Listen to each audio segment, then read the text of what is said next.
They are the story of titles that were announced to be coming to your favorite console, to then quietly get moved to the back room and then never heard from until they get slapped with a huge red sticker. Cancelled games. It happens all the time from companies. Sometimes it's for better, some for the worse. Scrap games can save a franchise from making a large misstep, or they can keep a series from starting at all. But no matter the company behind it, it's nearly impossible to avoid.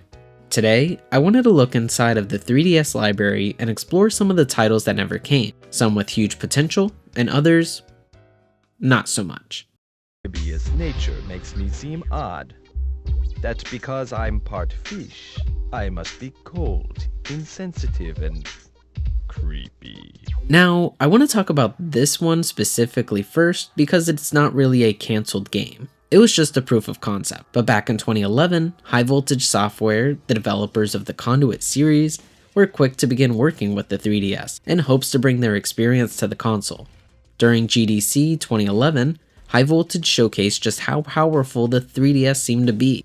They ported over a few stages from Conduit 2 to the console. They mapped the camera movement to the bottom screen, and graphically, it was looking really good.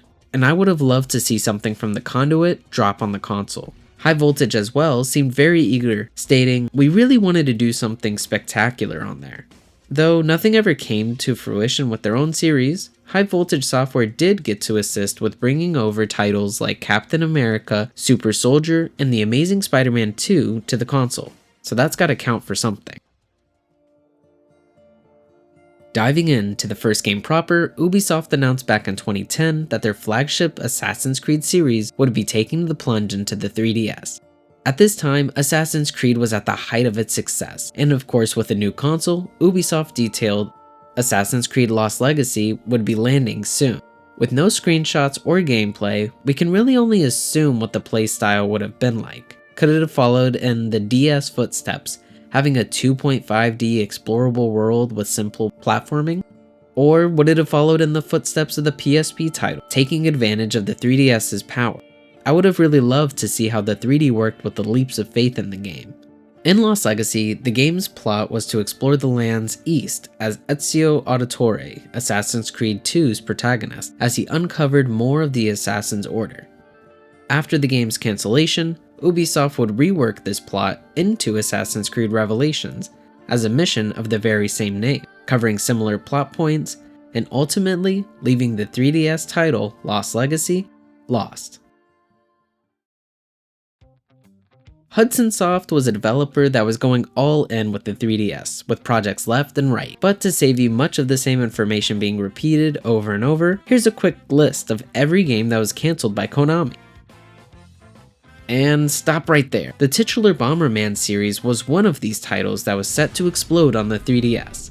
But unlike the others, Bomberman actually seems surprisingly far in development. Not far enough to save it from the graveyard, but far enough to actually see some screenshots and gameplay. It showcased a shadowy and reflective concept art that looked a lot like Bomberman himself. Ominous and foreboding, they appear to be an evil robotic version of the explosive hero. It seemed that this all would have come to a head in single player, where Central City needed saving from the corrupted renegade robot corpse. In addition to a single player mode, taking direct inspiration from the N64 game of the same name, multiplayer would have returned in its bombastic glory of 4-player battles locally and 8 players online. But sometime after, Bomberman blew up without a release.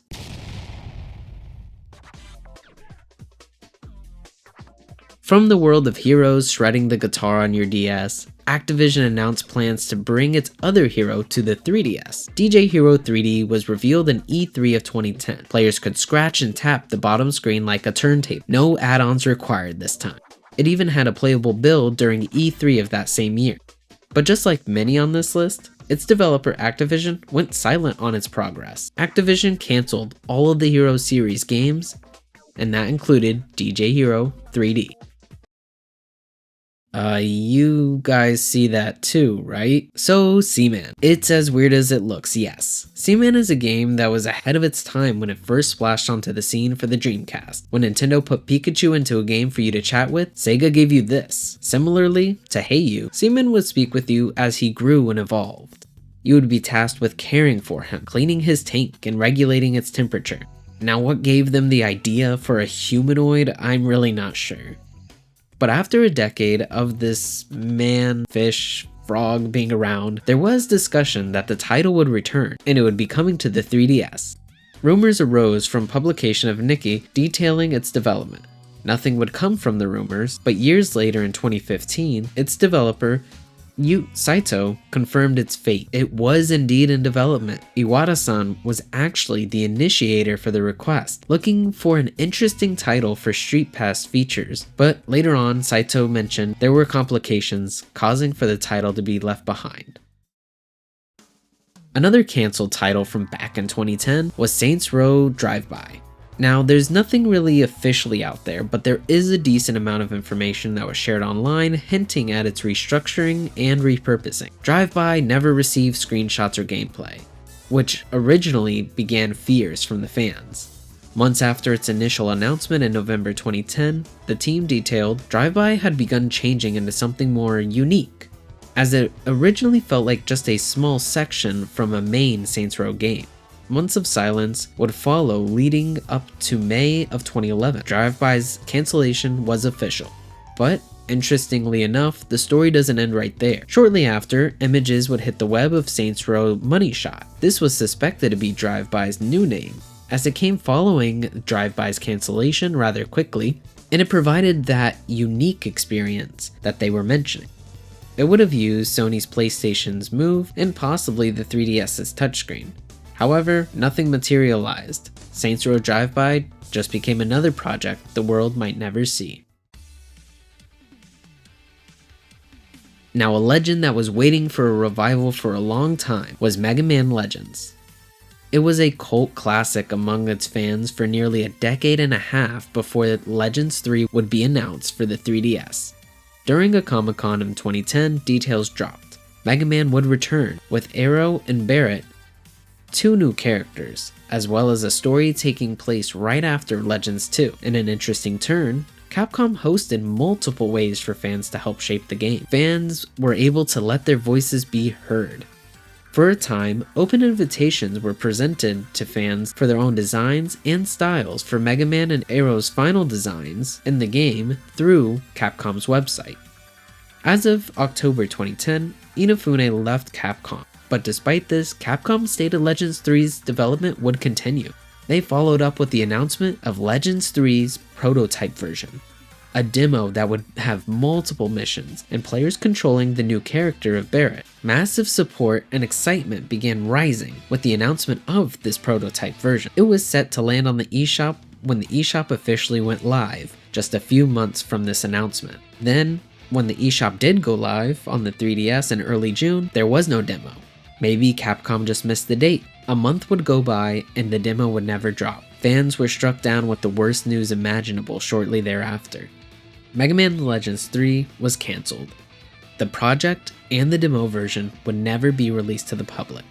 And while there is tons of gameplay and screenshots out there, that's not where the story ends. See, there was one known journalist to ever play Legends 3 prototype demo. Games Radar tracked down Chris Hoffman. Now, their interview with him does go pretty in-depth, but I think there are a few specific topics that they touch on I wanted to share. Chris explained his experiences with the game, detailing that he could tell it was clearly less than halfway complete, and it felt just like Legends 1 and 2. The world was mission structured, but when these missions were completed, he was able to roam free. Speaking with NPCs, he was able to buy items from them in the shops, and he felt like the open world was thriving. It felt lived in. As well, mentioning that the highlight from the demo were the bosses, though he didn't go into any specifics. There was an item called the Click Lafonica, and it seemed like it would have been a focal point for the plot. The final note from this interview was that the demo was in 3D. Of course, though, at the time, early in the 3DS, everything used 3D. But Chris mentioned it was just your standard additional depth. It really didn't pop. After its cancellation, Yoshiyuki Fujikawa urged fans to keep showing their support for the title. After Mega Man 11, Koji Oda mentioned that they knew fans wanted a title in the Legend and Battle Network styles, but yet, nothing has materialized for Legends. So those were just some of the canned titles for the 3DS, with many more out there. Whether it was development being shifted to new platforms, a parent company halting progress, or just a very strange fish, it's always interesting to see what could have been. The 3DS would end up getting tons of support, with some very special titles coming to the console. So much support, in fact, narrowing down a top 10 games for the 3DS always can be different for everyone. Thanks for watching, till next time.